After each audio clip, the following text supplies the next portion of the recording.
Hello. I want to ask you a question. Have you ever been unable to send a big data file via email or using your phone? Well, I know you do because many geneticists and biological scientists have had the same issue while distributing their data, right? And it's because of the next generation sequencing techniques that allow them to generate whole genomes of a species really fast and really cost effective. And now, a genome is the whole collection of the DNA that makes up an organism and make that organism function, okay? And the DNA itself is formed by 4 molecules that are represented with the letter A, C, T, and G. And now, as these next generation sequencing techniques are developing really, really fast, these data sets can grow from 10 gigabytes in size to 10,000 gigabytes in size, since the whole human genome contains 3 billion of these TCGA letters distributed in different shapes, and that's why we are all different, and that's why we are all human.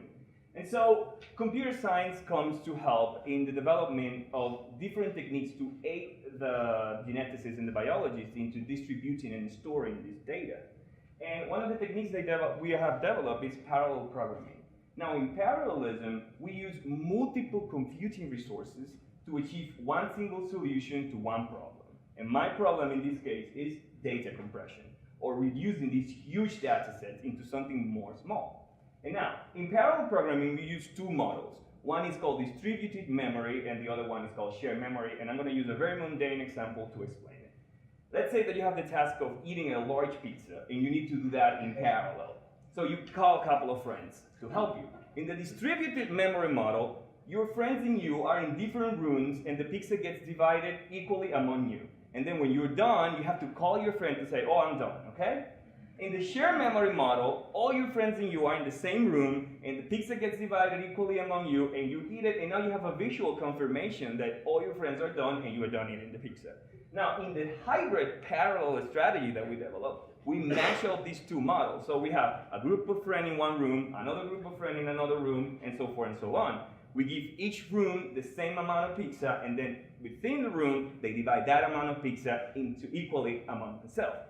So using this technique, we have achieved great compression times. We get to reduce 1,000 gigabytes of data, compress 1,000 gigabytes of data in 8 minutes. And now let me put that in perspective. General algorithm nowadays, to compress 1,000 gigabytes of data, they take more than 5 hours, and we achieve less than 10 minutes.